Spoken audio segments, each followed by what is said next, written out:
ॐ श्रीगणेशाय नमः। शनि अष्टोत्तरशतनामावलिः।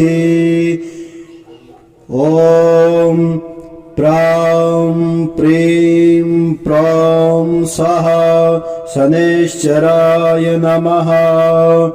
ॐ शनैश्चराय नमः। ॐ शान्ताय नमः। ॐ सर्वाभीष्टप्रदायिने नमः। ॐ शरण्याय नमः। ॐ वरेण्याय नमः।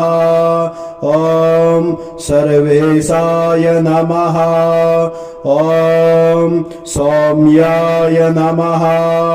ॐ सुरवन्द्याय नमः। ॐ सुरलोकविहारिणे नमः। ॐ सुखासनोपविष्टाय नमः।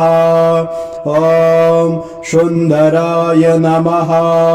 ॐ घनाय नमः। ॐ घनरूपाय नमः। ॐ घनाभरणधारिणे नमः। ॐ घनसारविलेपाय नमः। ॐ खद्धोताय नमः। ॐ मन्दाय नमः। ॐ मन्दचेष्टाय नमः। ॐ महनीयगुणात्मने नमः। ॐ मर्त्यपावनपदाय नमः। ॐ महेशाय नमः। ॐ छायापुत्राय नमः। ॐ सर्वाय नमः। ॐ शततूणीरधारिणे नमः। ॐ चरस्थिस्वभावाय नमः। ॐ अञ्चलाय नमः। ॐ नीलवर्णाय नमः। ॐ नित्याय नमः। ॐ नीलाञ्जननिभाय नमः। ॐ नीलाम्बरविभूषणाय नमः। ॐ निश्चलाय नमः। ॐ वेद्याय नमः। ॐ विधिरूपाय नमः। ॐ विरोधाधारभूमये नमः। ॐ भेदस्पदस्वभावाय नमः। ॐ वज्रदेहाय नमः। ॐ वैराग्यदाय नमः। ॐ वीराय नमः। ॐ वीतरोगभयाय नमः। ॐ विपत्तपरमेश्वराय नमः।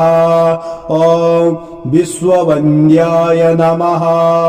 ॐ गृदवाहनाय नमः। ॐ गूढाय नमः। ॐ कुर्माङ्गाय नमः। ॐ कुरूपिणे नमः। ॐ कुत्सिताय नमः। ॐ गुणाढ्याय नमः। ॐ गोचराय नमः। ॐ अविद्यामूलनाशाय नमः। ॐ विद्यास्वरूपिणे नमः। ॐ आयुष्कारणाय नमः। ॐ आपद्दुधत्रे नमः। ॐ विष्णुभक्ताय नमः। ॐ वसिने नमः। ॐ विविधागमवेदिने नमः। ॐ विधिस्तुत्याय नमः। ॐ वन्द्याय नमः। ॐ विरूपाक्षाय नमः। ॐ वरिष्ठाय नमः। ॐ गरिष्ठाय नमः। ॐ बलिरङ्कुशधराय नमः। ॐ वरदाभ अभयहस्ताय नमः ॐ वामनाय नमः ॐ ज्येष्ठापत्नी समेताय नमः ॐ श्रेष्ठाय नमः ॐ मितभाषिणे नमः ॐ कष्टघनाशकर्त्रे नमः ॐ पुष्टिदाय नमः ॐ स्तुत्याय नमः ॐ स्तोत्रगम्याय नमः ॐ भक्तिवस्याय नमः ॐ भानवे नमः ॐ भानुपुत्राय नमः ॐ भवाय नमः ॐ पावनाय नमः ॐ धनुर्मण्डलसंस्थाय नमः ॐ धनदाय नमः ॐ धनुषमते नमः ॐ तनुप्रकाशदेहाय नमः ॐ तामसाय नमः ॐ अशेषजनवन्द्याय नमः ॐ विशेषफलदायिने नमः ॐ वशीकृतजनेशाय नमः ॐ पशूनां पतये नमः ॐ खेचराय नमः ॐ खगेशाय नमः ॐ घननीलाम्बराय नमः ॐ काठिन्यमानसाय नमः आर्यगणसंस्तुताय नमः ॐ नीलछत्राय नमः ॐ नित्याय नमः ॐ निर्गुणाय नमः ॐ गुणात्मने नमः ॐ निरामयाय नमः ॐ निन्दाय नमः ॐ वन्दनीयाय नमः ॐ धीराय नमः ॐ दिव्यदेहाय नमः ॐ दीनार्तिहरणाय नमः ॐ दैन्यनाशकराय नमः ॐ आर्यजनगणाय नमः ॐ क्रूराय नमः ॐ क्रूरचेष्टाय नमः ॐ कामक्रोधकराय नमः ॐ कलत्रपुत्रशत्रुत्वकारणाय नमः ॐ परिपोषितभक्त्याय नमः ॐ परभीतिहराय नमः ॐ भक्तसङ्गमनोभीष्टफलदाय नमः ॐ शनैश्चराय नमः ॐ शान्ताय नमः ॐ सर्वाभीष्टप्रदायिने नमः ॐ शरण्याय नमः ॐ वरेण्याय नमः ॐ सर्वेशाय नमः ॐ सौम्याय नमः ॐ सुरवन्द्याय नमः ॐ सुरलोकविहारिणे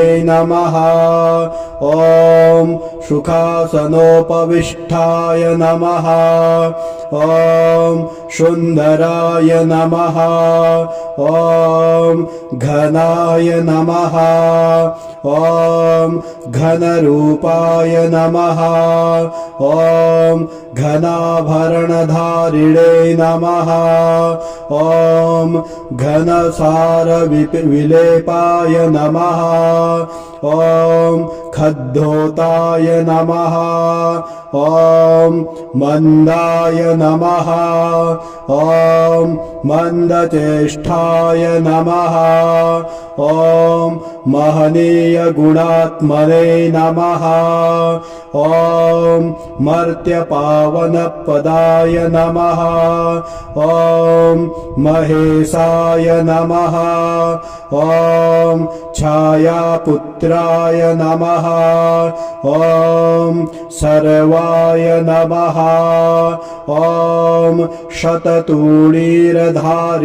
नमः ॐ चरस्थिस्वभावाय नमः ॐ अञ्चलाय नमः ॐ नीलवर्णाय नमः ॐ नित्याय नमः ॐ नीलाञ्जननिभाय नमः ॐ नीलाम्बरविभूषणाय नमः ॐ निश्चलाय नमः ॐ वेद्याय नमः ॐ विधिरूपाय नमः ॐ विरोधाधारभूमये नमः ॐ भेदस्पदस्वभावाय